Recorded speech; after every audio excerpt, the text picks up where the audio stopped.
Okay, so wanted to do like a update video, sort of follow up to the earlier one today, because it looks like I might have, to be realistic, like a sliver of hope left for the grade in this class. I'll have to basically take stock of things probably end of this week, sometime next week, because before the 22nd. But I got my midterm grade back, and so on the first part, which is like 20 points, I got a 14 out of 20, which is basically a C minus. But in the second half, I was like 1 point off from a B minus, so it averaged out to about a C. But see, I'm looking, I think, in terms of like how many percentage points I've lost, which these assignments, how much I've gotten nicked. And it looks right now like, this is assuming that I got like 100% on everything else. I would have a 3 to 4% sort of buffer between myself and losing out on the B in the class, which I'm not sure if that's really a great spot to be in. I'll have to make up my mind as to which way I'm going to go with this whole deal, but it seems like there's a little bit of hope left, but I'm not too sure if it's enough that I could justify staying in the class, because if I stay in there, past the withdrawal deadline, and I, it's like, oh, if I lose one too many points, then it's kind of, I'm kind of screwed, at that point.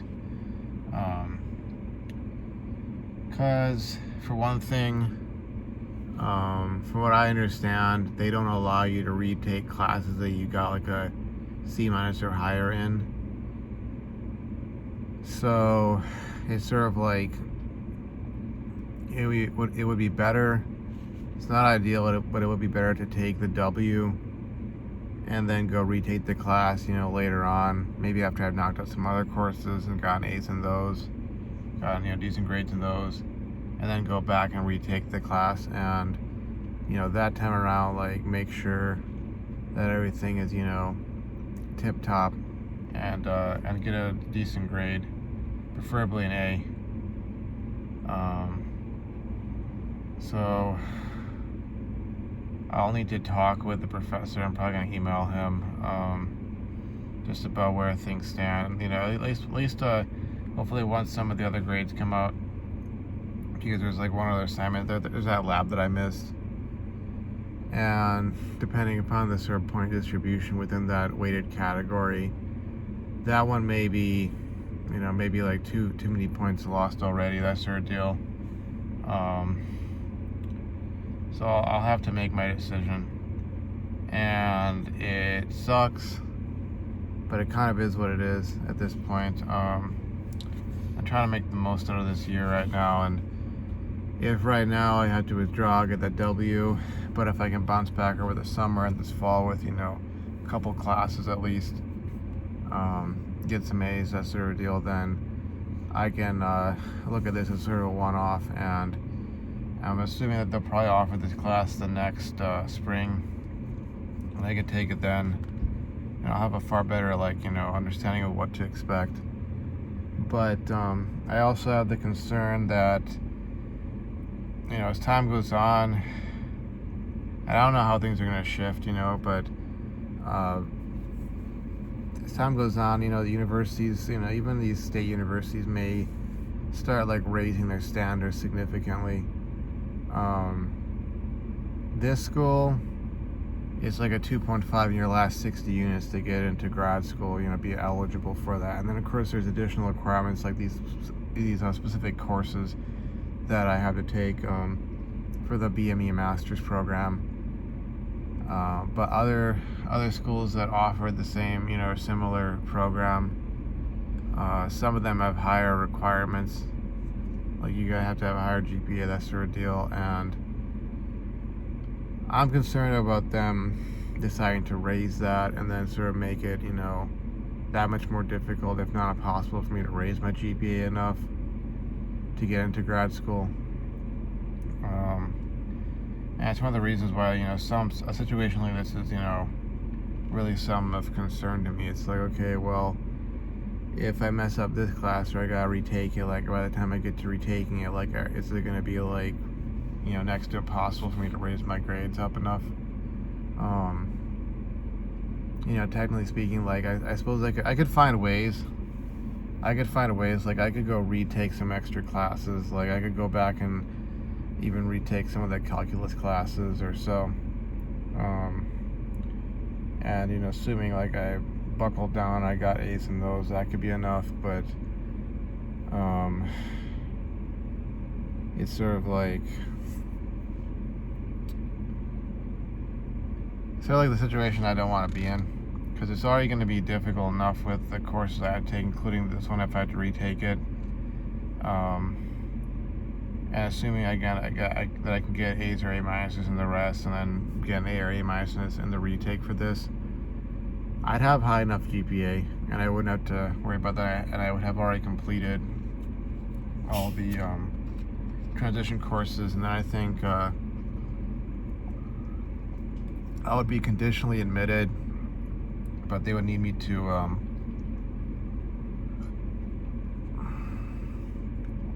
complete at least 9 units of graduate level coursework. And the general expectation is, of course, that you get B's are higher in all of them, the 3.0 GPA and all those are higher. And once you've completed that, on top of completing the transition courses, having the requisite GPA, all that, then you can apply for a change of status to fully classify as an actual graduate student. But it's sort of like there's all these rings to jump through. And, truth be told, like, I gotta put myself in the kind of spot, the kind of position where things are as feasible as possible. And it's kind of why I'm glad to be out of that old workplace, the more recent one, because there was just so much other stuff going on that, so much of the reason why I am where I'm at with this class is because of that sort of stuff. But anyways, it seemed like a little bit of a sliver of hope there. Again, I'll be emailing the professor.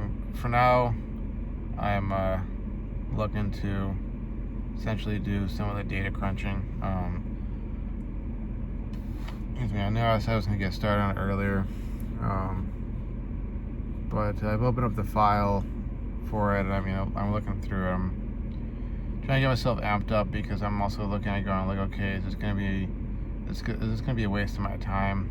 That sort of deal. Like, okay, should I be doing other things? Should I just withdraw from the class and go do other stuff, write code or something like that? So yeah, I gotta make up my mind on that. But other than that, I guess the rest of this video I wanted to essentially respond to some of Alex's comments. And I think, like, this kind of conversation on this whole, true love and virtue and all that kind of stuff, like, it's not the kind of thing that you're gonna, like, wrap up in a short video or a short conversation or so, and a lot of it's just gonna be like, agree to disagree, But I think, and if I'm understanding things properly, one of the main issues I find with a lot of, if you want to call it, like, sort of the moral state or ethical state of, like, in particular the Western world, but you could extend this outside of the Western world, and you basically have two extremes where it's like, on the one hand, you could say that life has become maybe not, I don't know, the word easy is kind of relative. If you try to say life is so easy, and if you're talking to someone who's, like, living on the streets or so, like, they'll be like, oh, really, you think life is easy, huh? Well, maybe it's easy for you, but, blah, blah, blah, that sort of thing. But, relative to, let's say, the way it was, from what we can tell, the historical record, let's say, 100 or 200 years ago, where, the idea of, like, welfare, government paycheck, government housing, or, Section 8 housing, or even, like, as crummy as a lot of these programs can be for people, just the idea of, like, there being a program out there that could help you with this or that, or societal attitudes changing towards certain lifestyle behaviors or life decisions, etc., etc. Like, just that whole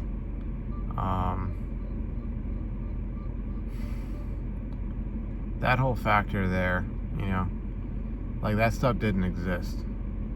And very much, like, if you were gonna survive, whether it was in the city, in the countryside, whether it was out east or out west, up in the mountains, down in the plains, the desert area, wherever it was, like, if you didn't have the skills, if you didn't do the work, if you weren't, willing and able to make that effort to struggle, and to produce something, whether you were a farmer or you were a factory worker, or you were a businessman or a businesswoman, or you were, a doctor, or, whatever, engineer. There were engineers back then, or a technician of some sort. If you weren't willing or able to do that,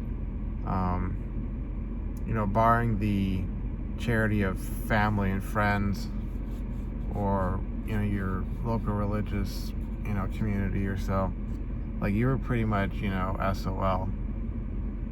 And you want to go further back, hundreds and hundreds of years, thousands of years, I mean millions of years even. And this is like, getting into evolution and all that, which, I'm sure there are some folks out there who, maybe they follow this channel, maybe they don't, but they probably, don't accept evolution, or whether or not humans have been here for millions of years or whatever. But you go back far enough to the foundation of civilization, in general, when we first became sedentary, and there were cities built or villages built, or even before that, back to, like, primordial man. And you think about people living in tribes or in small settlements, that sort of thing. Like, you had to practice what we would call morals, in a, at least in a Western sense, what we call moral living or ethical living. You had to practice it, not because it was about feeling good or being true to some god or the gods or something of that nature, but it was like a matter of survival. If you didn't stick with the tribe, if you didn't make peace with your neighbor, if you didn't help each other out, you could very well end up, in the middle of the winter, let's say, starving. Or you could end up getting sick, and there'd be no one there to take care of you, and you'd die. You either die of starvation or you die of disease. Or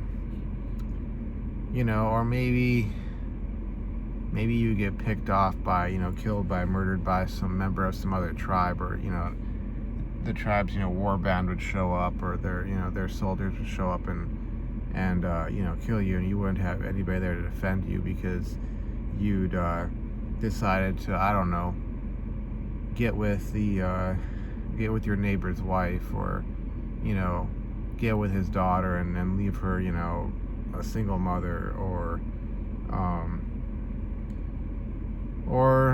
vice versa. The girl decided to have a kid with a guy she wasn't married to, and there were extra mouths to feed, because she gave birth and she had, I don't know, triplets or something, and there were now 3 more, mouths to feed, and that would put an extra strain on the family or tribal resources, And as such, like, people would start starving. The food would go, would go pretty quick. Everybody would eat it up, and there go the winter stores. We were supposed to be able to last for 3 months, 6 months, however long winter was in that area, till the spring, and then we could go and start, planting, more crops or so, and, heck, the food was supposed to even last through the spring so that we could feed ourselves while we were sowing the seed for the next year's harvest, but, Bobby and Sally here had to decide to have, a bunch of kids, and, they're infants now. We can't even have them working out on the farm, or gathering berries, or we can't even have the young boy go hunting because he's just been born. He's an infant, or whatever the case may be. And now you're gonna starve, and it's like, that's why, it's one of those are the reasons, like, why I think that what we call moral or ethical living back in the day, quote unquote back in the day, meaning, like, it could be 100 years ago, it could be 200 years ago, it could be 500, could be 1,000 years ago. That's why they had a real weight to it. It wasn't, again, because, it felt nice, or you were a nice person or a good person. It was, like, literally, like, no, we have to live this way, or else there's going to be all these consequences, And, of course, once you get to a point in your civilization's development, your civilization's life cycle, if you will, where, you have all this bounty, easily available food,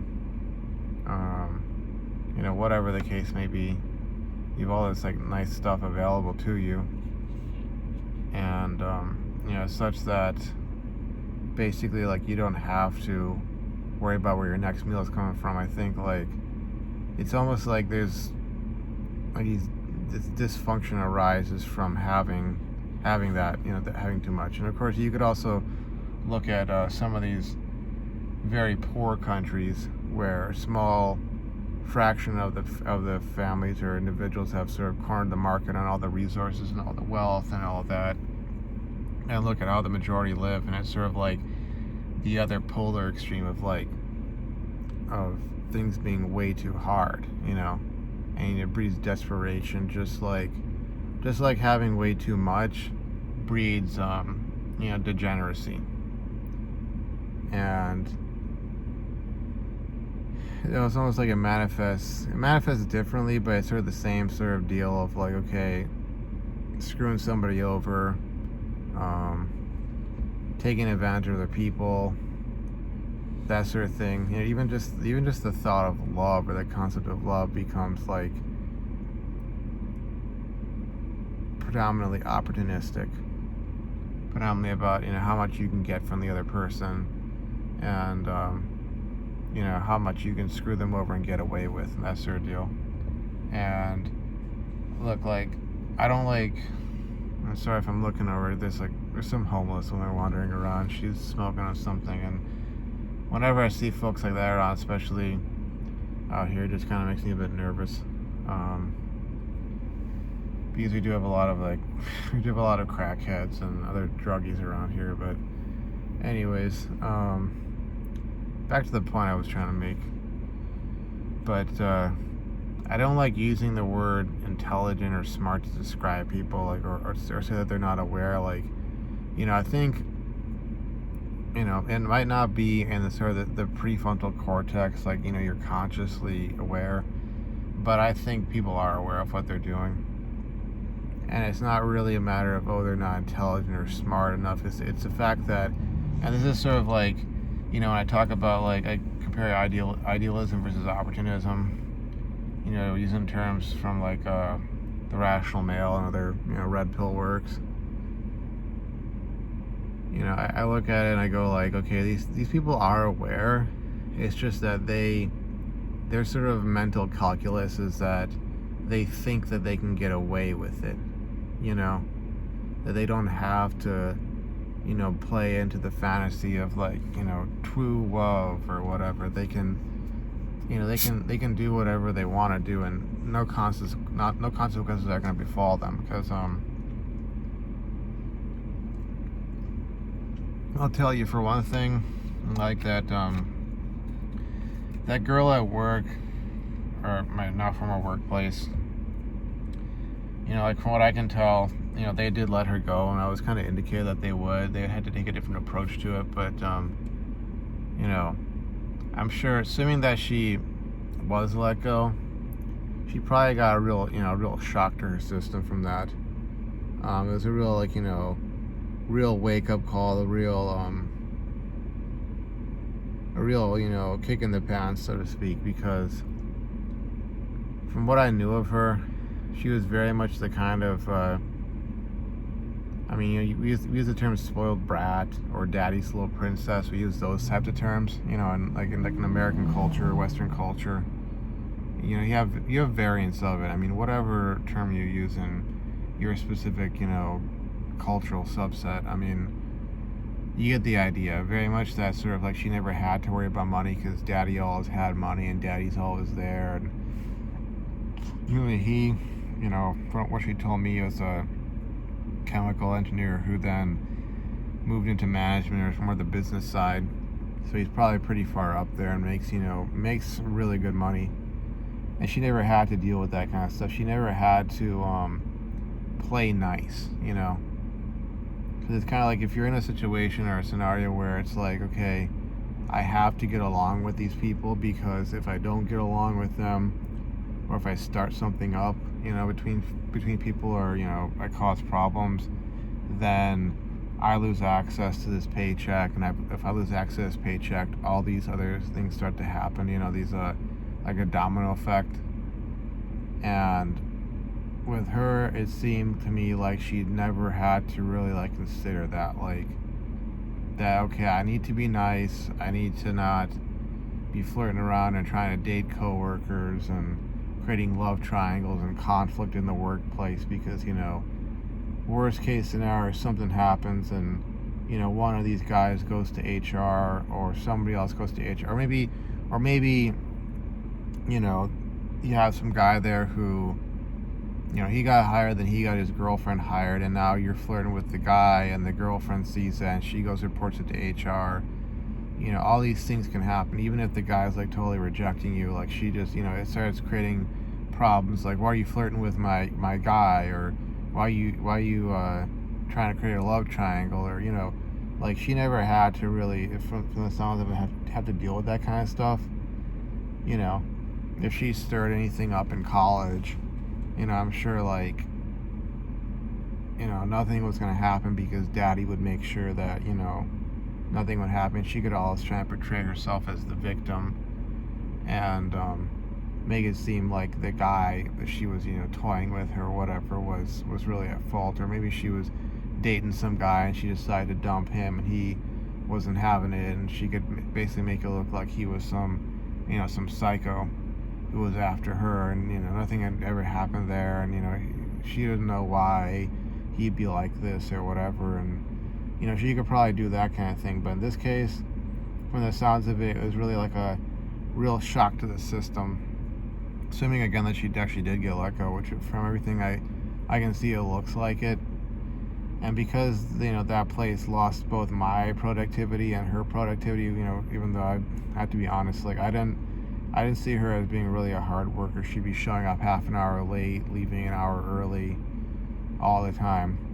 And this time that she left me hanging, and I had to go stay there 6 extra hours to get some tasks done, which she was supposed to be helping me with. But even then, because they lost 2 workers, they're having to pull all this extra overtime. They're having to do all these multiple builds, all of them being in the lab together and not being able to go and take care of other issues, because again they lost 2 of their workers, and it's because of this girl. But use her as an example, or to use the girl in college as an example of the last 3.5 years. So much of the reason why she did the things that she did and said the things she said is because she felt she could get away with it.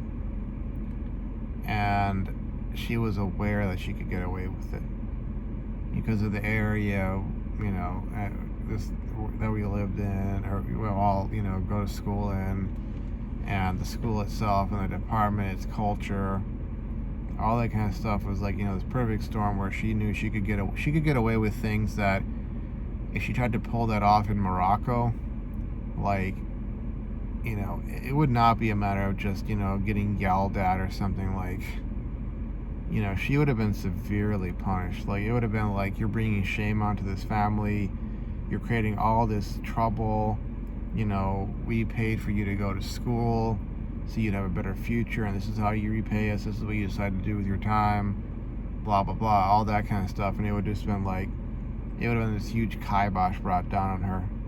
Like, I remember my ex-girlfriend, her youngest sister was basically like playing hooky, as they call it, you know, skipping class and going hang around, quote unquote, the wrong crowd.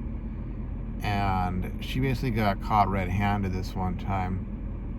And I mean, their father, like, literally, like, he didn't just yell at her, he like backhanded her over the whole thing. And you know, she just got in a whole bunch of trouble. And like, it was at the same time that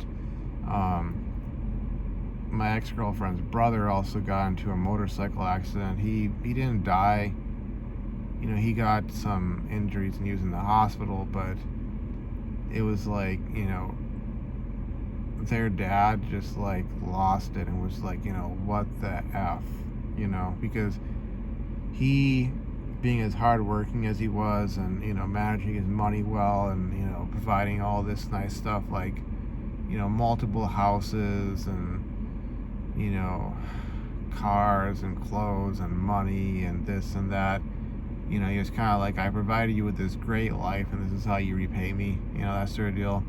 Which I guess some people in the red pill community would say, oh, that guy's, you know, beta and what a chump, and oh, he thought he believed in a relationship equity with his family and all of that. But it's sort of like, you know, I think any functional, healthy society is built on, at least in part, you know, the establishment and enforcement of some sorts of rules and regulations with regard to relationship equity.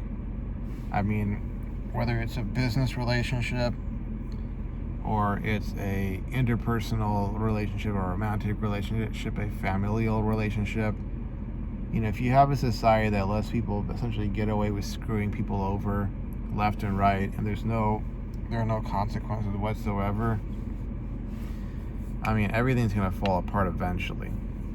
It might take decades, it might take even a century or two, but in the grand scheme of things, given how long humans have been around, you know, on that sort of level, it's really not going to be that long. It'd be like it'd be the equivalent of a blip of time, and your society will fall apart the moment you let that sort of stuff become the norm.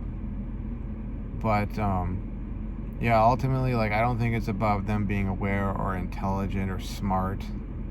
I think it really ultimately is. It's sort of this interplay between the idealistic and the opportunistic. And the bad thing about these days is, it seems to me like the opportunistic has taken over, and it's essentially about, okay, if somebody sort of does their mental calculus, their mental, like, you know, cost-benefit analysis, and they come to the conclusion that, hey, I can get away with this.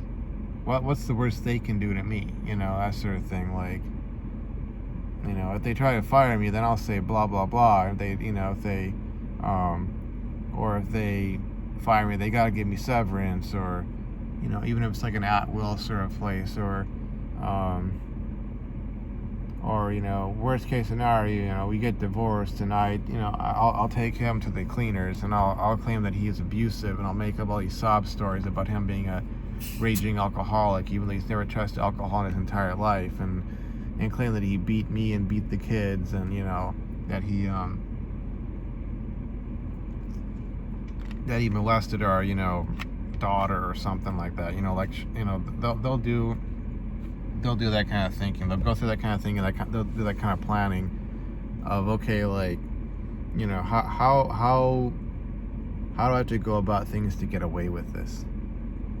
And if they come to the conclusion that, well, I'd have to pull these mental gymnastics, I'd have to make all these claims about, I don't know, child beating and molestation and murder threats and physical abuse and all, to make up all this stuff, and I'll have to tell this, I'll have to weave this story that will be way too hard to stay consistent with, especially in the court of law, being cross-examined or whatever, by the defense.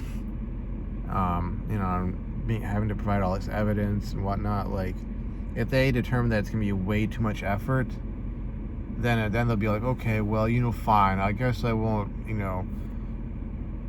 I guess I won't cheat on him or cheat on her, or I won't divorce them, or I won't, start up some sort of love triangle at work, or I won't, flirt with, the girlfriend, or I won't, try and get the guy to leave his girlfriend, or whatever, like whatever the scenario is, like they'll say, okay, I'm not going to go do that, not because out of the purity and sanctity of their heart and their intentions, and they're so intelligent and aware and moral and ethical and all that sort of stuff, and they were raised right and all that, but because it'd be too difficult to get away with, because honestly, like, you get old enough and you see enough of the kids who are raised in quote unquote good families, which really typically means that they were just good. They weren't good families. They were good at keeping up appearances families. They were good at making it look like, we're the traditional, conventional, principled, moral, good religious family or spiritual family, or that whole deal. And they'll make it look like that, but behind the scenes all their nasty stuff is going down. And heck, even the families where they are genuinely like that, you'll have kids come out of that and it's like, it's stupid in retrospect, but they have to do their form of rebelling, which means going against all of that sort of stuff. So if the family doesn't drink, they have to drink. If the family doesn't smoke, they have to smoke. If the family, both the parents waited till marriage, so they got to go sleep around, they got to go lose it outside of marriage, and blah blah blah. If their parents were not single parents at any point in their lives, they will have to become a single parent, or predominantly being a single mother, and yeah, it's really just about, can I get away with it or can I not? And what else was I gonna say? I had some other point I was gonna make. It just kind of crossed my mind, but